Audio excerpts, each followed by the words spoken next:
Hi everyone, welcome to UET. I'm Chris King. Alexander Boyd. Today we're having a deep thoughts on Apple's Spring Forward event that just occurred about a week or so ago. But we watched the event. We wanted to kind of break it down and really talk about everything that they were presenting at that conference and give you our thoughts. We're going to get right into it. Okay, Alex, so you watched the conference as well as I did. Obviously, the big thing that they announced here was the Apple Watch, Yes. right? But they did kind of start it off. It was about an hour or so. Something like along those lines, like an hour and a couple minutes. They started off with the Apple TV.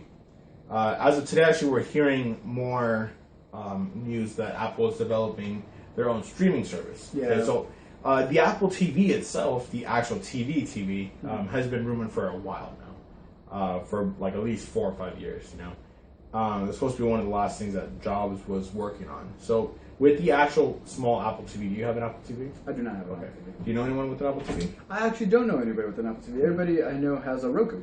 Has a Roku. If they even have a...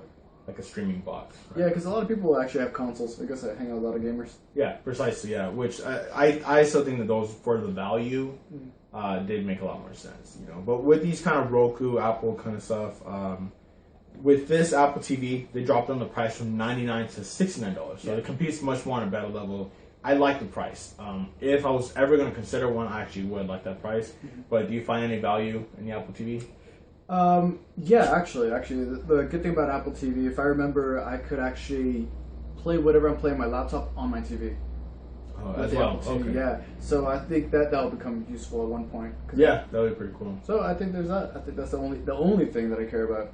Yeah. With Apple TV. Yeah, HBO came out and announced that they're making a new service to kind of go with that. So it was a pretty good, I guess, pricing model for that kind of stuff. But moving on, they moved then into health and fitness, which is a big kind of subject that they were touching on with these new products and stuff. They mentioned the research kit, which I found kind of interesting for the iPhone, as well as we can assume that's going to be available for the watch as well. So the health kit, research kit, has to do with monitoring your blood pressure, monitoring your heart rate, monitoring steps that you take, smaller kind of values like that.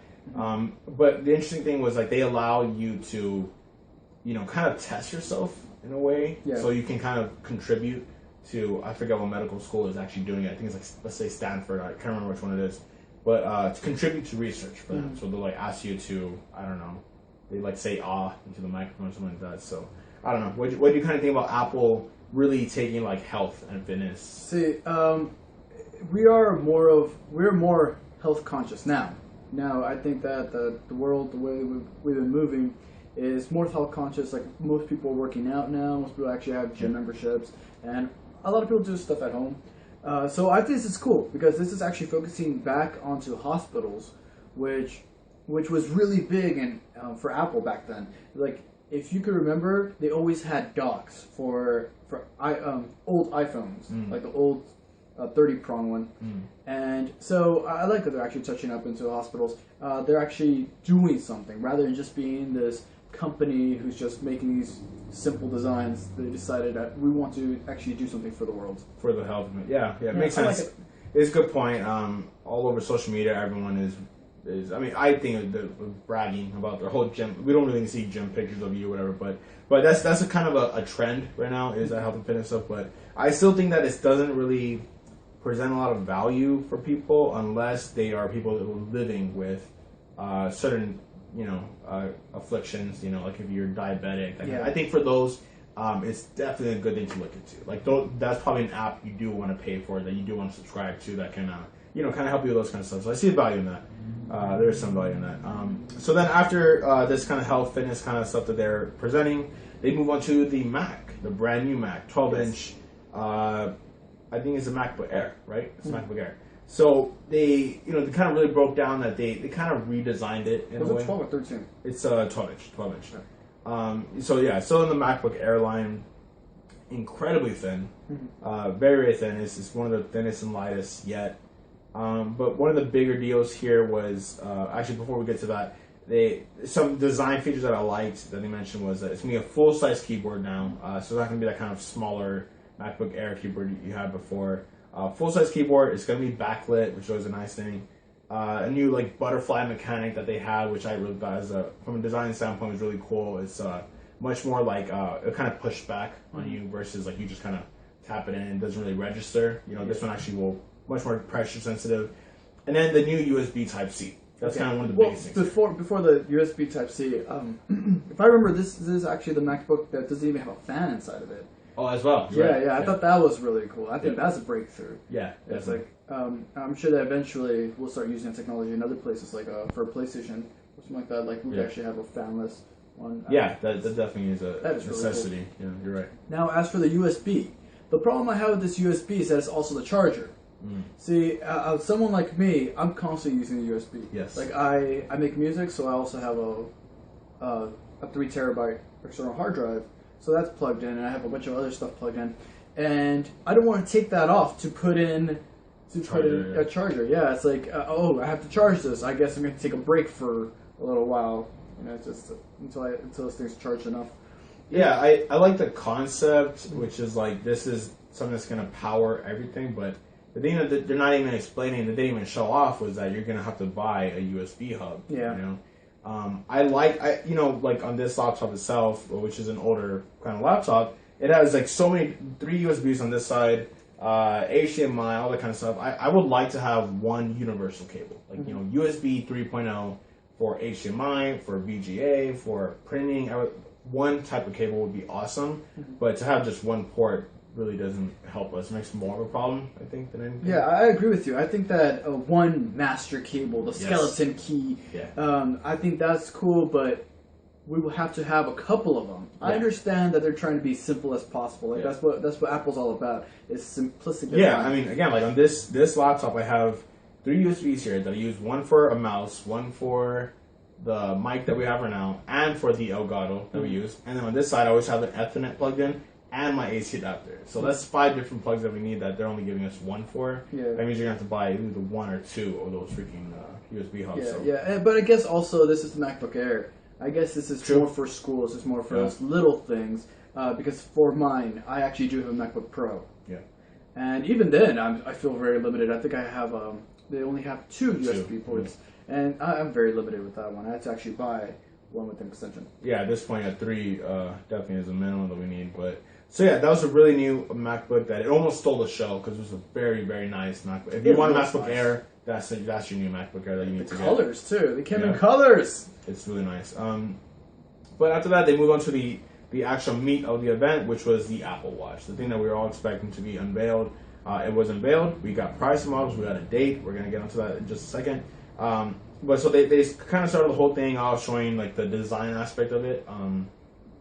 For every type of watch, they had a Johnny Ive kind of narrate how they designed the Sport, which is made in aluminum, then the Apple Watch, which is made in steel, and then the Apple Watch Edition, which is made in gold. Right. So first off, let's get into the features. The features of the Apple Watch.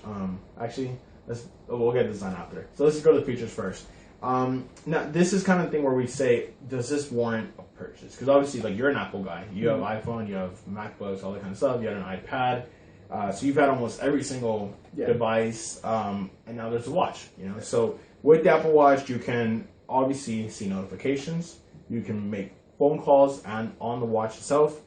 There's the whole health and fitness stuff kind of there. But the 2 major features, again, one is notifications where I like that almost every app has its own style. Like they showed off some hotel, then it had their pink, it had like a image in the background, the font was different, it was vertical, but then maybe you go to Twitter and the whole thing is different. It's like a different, screen. It's like completely blue and it's like horizontal.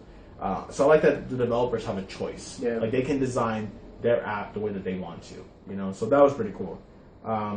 But the other feature again is mainly that I like was the scanning ability. There's a lot of NFC built into the watch.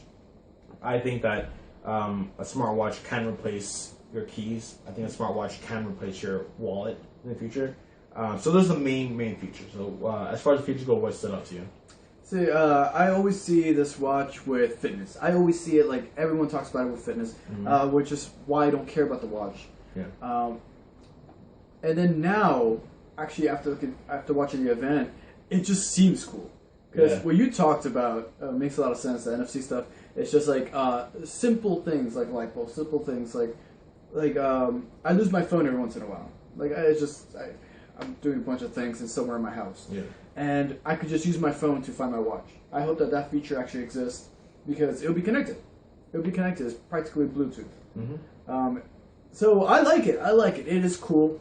I don't know how I feel about talking into my watch. Yeah. I don't know how I feel about that. I think in the future sounds like a cool thing. It sounds very futuristic, and I like it. Yeah. But I don't think how much. I don't know how much I'll actually use it. Right. Like I don't know if I'll ever go to a store and just do it. Yeah, that's one of the problems, that it's essentially like you're putting your phone on speaker, which I never do because it just never works. People usually can't either hear you or they're picking up all the feedback around you. So yeah, it's really cool in James Bond movies, but it's probably just better left at that. I would prefer to use a Bluetooth anyway. Oh, also before we move on, I don't know how I feel about the turning thing. That I'm constantly the crown, turning. yes, yeah. Yeah. Yeah, that was. It just seems like there's a lot of turning to do. Yes. It's a lot of work. I agree. Because on regular watches, you have the crown, which is just to set the time, right? But on this one, like, all they kept doing was, like, utilizing that crown versus, like, you built a touchscreen watch, and why is there still buttons on it? Why is there still, messing around, screwing around with this kind of other button, if you will, wheel and all that kind of stuff? I want it to be a touch-only device, it should be really simplistic. So, yeah, those are the features. Like you said, the main one that stood out to me was the NFC communication stuff. But so let's get to the design really quickly, and we'll wrap it up on this. So the design itself, obviously coming in aluminum, a specialized aluminum. It's not like your cheap soda can aluminum. Yeah. It's aluminum, steel, and then gold. We'll get to the gold in a minute. But so the overall design, okay, from a design aspect, what do you think? It comes in obviously 38 and 42 millimeters, so it's not too large or anything. Yeah, the overall design. What do you think? It's very like square kind of esque, with the screen in the middle, and then with the bands. Kind of curves. Yeah, kind of curves the edge. I like it. Again, this is Apple being simple as possible, including the crown, just simple as possible. I like it. I like that they come in two sizes. I think that kind of sucks only because it's like expensive. Obviously they're not the same price. But some people prefer big watches, some people prefer smaller watches, and so on and so forth. So it's good that they did this. They actually care about the consumer. Then from there, the replaceable bands and all that stuff. It's cool. It works. I'm for this. There's no other way to do it. I think that's my idea for this whole thing. It's just that it's practical. It makes sense. How else would you have done it? Yeah, I saw it, and my one problem with it is that like the plastic bands that they were showing off, it made it look like a toy. Yeah. Like a vending machine kind of toy with like the bright pink or bright blue kind of bands that they had with them, at least for the sport model. So I wasn't really fond of that. As far as like the square shape, I prefer big watches. I prefer round watches, perfectly circular watches. And I said it because not even the Samsung Gear has a circle. It's like a rectangular-esque kind of a watch. I don't like those kind of designs. I think that if you want to replace the watch, you have to give people a design kind of function. Because, for instance, when you go from aluminum to steel, there's not much of a difference, right? But from aluminum to gold, there's also not much of a difference. It looks like it's just kind of painted gold. Although I'm sure up in person it will be very different. But unless the whole band itself was gold, then I'm sure you can notice it. But other than that, it's just like a tiny small square. Yeah. So I prefer round watches. I was at one of these stores the other day, and I saw one of the employees that had a Motorola watch, and it was perfectly circular. It looked like a real watch, and it was blacked out, and I was like, wow, that almost sold me on it. It looks beautiful, and it's big, and it's a nice screen, and that could replace my watch. But this Apple Watch, first from a design standpoint, it doesn't really scream anything to me. The last thing we'll hit on is just the pricing. Between 38 and 42 millimeters is only $50. So like you said, if you have smaller arms, sure, you probably want a smaller watch. If you like heavier, bigger watches, the 42 would be good for you, at least for the band itself. But yeah, so pricing from the Apple Watch Sport starts at $349, or let's say $399, because I would get the 42. I don't know what you get, probably 42 as well. Yeah, I would get 42. So that's $400. The stainless steel edition goes from $549 up to $1,100 based on the bands that you put. Yeah, leather and the stitching, and then there's the other steel bands. So I don't know. It's kind of crazy. That's very expensive for the steel alone, up to $1,000. Thinking that one's expensive. Yeah, I know. And then you get to the gold, which is just ridiculous. Yes. Yeah. Okay. So obviously, when people are going to get this watch, most of them will get the actual Apple Watch. Yeah. The regular Steel. Well, the standard, the steel edition. Yeah. And that's the one I would get. That's the one I would get if I actually do get into this. Yeah, the black one was nice. Mm-hmm. I am for this. I think that this is smart. I think that Apple is opening that door because eventually it's just going to be this flexi band with just all screen. You know, that's what I'm waiting for. But I'm happy that this store is open. I don't know why people spend so much money on this stuff. Like especially the other one. What was the last one? The gold one? Yeah, the gold one. They just said that it's gonna be around 10,000. So we don't know what the starting point is gonna be. You can switch the bands on that. So if you get like a plastic band, at least you'll save a lot of money. But terrible. Yeah, but it's still a lot. It's 18 karat gold. So that's actually very obviously that's legit gold. Like that, it will be heavy and it will be really, you know, from a jewelry standpoint, it's legit. You know. Yeah. So this is obviously a luxury item. I think this whole thing, the Apple Watch is a luxury item. It is really nice. It's cool. Like I said, it's opening the door. I do like the design of the actual OS that they're using, the Watch OS. Yeah, and you can actually make it smaller and even bigger. I thought that was the best way to do this. So it's cool. It's cool. I like it. Again, opening doors. I won't buy one of these until like the next 3 generations. Well, and the battery they said is about 10 hours, so that's reasonable. You're not going to be out and about for more than 10 hours, most likely at a time without a charge. But so for the final verdict, then are the watches a trend, or are the watches an actual practical device versus like a virtual reality? Like they just announced like 40 different virtual reality devices. We have a new one from Valve we talked about last week. So is this virtual reality, or is this an actual practical device? For now, I think the only thing they can do is a watch, because I was thinking, what else could they do? If you remember Google Glass. Yeah, Google Glass. Yeah, I thought that was smart too. I think wearables eventually will become useful. So I think that right now, it's kind of just a luxury item. For right now, it's just a cool, fun thing. But in time, it's going to be this, not necessarily a necessity yet, but it'll just be very useful. I think that you could start your car, you could turn off the lights, it could have an alarm if you have like Windows or security system or something, you connect it to it. Sounds really cool. Now in a creepy sense, it's like, what if someone hacks your watch? It's like, this is talking 10 years from now, where it's connected to your bank account. Obviously, we got the swipe, the scanning, we have everything. So eventually, this could hurt us. Skynet. That's what Apple is. I think that Apple's this guy. I think that the selling point right here will be obviously finding your reasonable price, a reasonable band to go with it. But I think that the key here will be like how far it can be tethered from your phone. Because if it has to be like if your phone has to be on your body when you have to watch, it kind of defeats the purpose of the watch.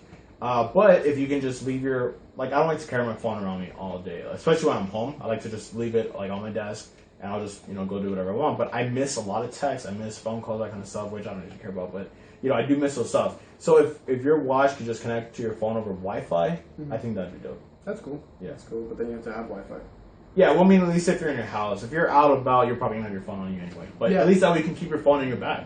I actually use my phone to talk on my laptop. I answer calls on my laptop. It doesn't come to my laptop. And it has to be pretty close. Yeah. It has to be pretty close. I'm sure that's how the watch is going to be. So you'll have to have it on your body. Yeah, especially this first gen. But yeah, so you guys heard our opinions. We broke down everything. Let us know your opinions on the Apple Watch and just these smartwatches in general. If you guys are interested in them, if you guys already have one, let us know how those are going for you and stuff. So for everything more Apple related, smartwatch related, you're in the right place. Upper Echelon Technology.